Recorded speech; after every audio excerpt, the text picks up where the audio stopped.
Hello guys, welcome back to my channel. তো চলে এসেছি পরের আবার আর একটা শর্টস নিয়ে। তো দেখতেই পাচ্ছ যে মানে সেদিন ছিল অষ্টমঙ্গলা, তোমাদেরকে আগেই বলেছি অষ্টমঙ্গলায় আবার খুবই ধুমধাম করে পুজো হয়, যেমন পুজোর দিন হয়। তো দেখতেই পাচ্ছ আমরা ডালা নিয়ে নিয়েছিলাম, এখানে সেটা বলে মালসা, আবার অনেক জায়গায় বলে সরাবাটি, তো যে যেটা নামে বলতে পারে।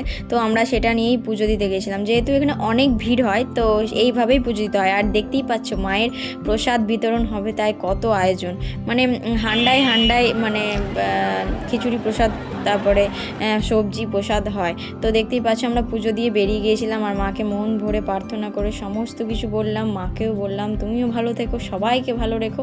তো এইভাবেই তারপরে আমরা বাড়িতে এসে খাওয়া দাওয়া করে একটু শপিংয়ে গিয়েছিলাম, মানে ইনি শপিং করবেন তাই। তো দেখতেই পাচ্ছেন কত কী কিনেছে, মানে ইনি শপিং করতে গেলে মানে গোটা বাজারটা কিনে নেবেন এরকম অবস্থা হয়। সাথে মেলাও গিয়েছিলেন, তো সেইগুলো সব কিছু মিলিয়েই অতটা বাজার। আর রাতে ভোগ প্রসাদ খেতে চলে এসেছিলাম মায়ের, দেখতেই পাচ্ছেন খিচুড়ি আর তরকারিটা আমি ক্লিপস নিতে পারিনি। পরের দিন ছিল আমাদের পিকনিক, তো দেখতেই পাচ্ছ আমরা সকাল থেকে উঠে লেগে পড়েছিলাম, কিন্তু সূর্যদেব উঠেনি বলে একটু দেরি হয়ে গিয়েছিল।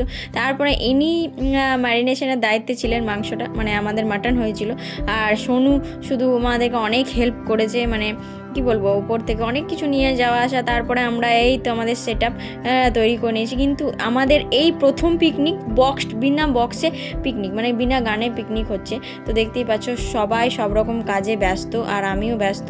তো কেমন হয়েছিল খাবার শেষে তোমার দিদুনের কাছে আমি আপডেট তোমাকে দেবই, মানে সবাইকে দেবো। আর এই দিকে দেখতে লাল লাল ঝাল ঝাল মাটন, তো তোমাদেরও কি খেতে ইচ্ছে হচ্ছে? আমার তো এখনই জিভ দিয়ে জল পড়ে যাচ্ছে এডিট করতে গিয়ে। তোমরা শুনলাম দিদুন কি বললো, শুধু দিদুন কেন সবাই ভালো বলেছে। আর দেখতেই পাচ্ছ এটা মানে মাংসটা করেছিল মাম্পি, আর আমি করেছিলাম ফ্রাইড রাইসটা।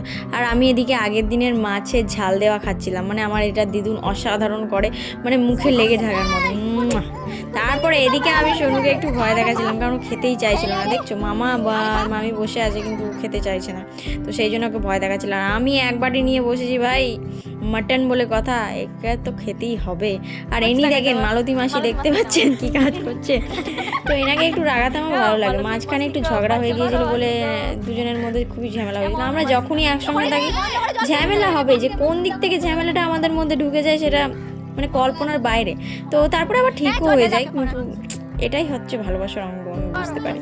তো এখানে কে বেশি খেয়েছে বুঝতে পারছেন, কড়াই নিয়ে একজন বসে আছে। তো তোমরা আপনারাই বলুন কমেন্টে কে বেশি খেয়েছে। তো দ্যাটস আ পয়েন্ট। তো দেখতেই পাচ্ছ তারপরে আমরা একটু ওকে নিয়ে হাসাহাসি করছিলাম। আর রাতেই নিয়ে মানে অত মাটন খেয়েও পিৎজা খাবে, আবার রেড ভেলভেট কেক খাবে, রেড ভেলভেট না চকোলাভা কেক, তো সেটা আমি অর্ডার করে দিয়েছিলাম। তো দেখতেই পাচ্ছ। তো দেখা হচ্ছে পরে শর্টসে, ততক্ষণের জন্য বাই বাই।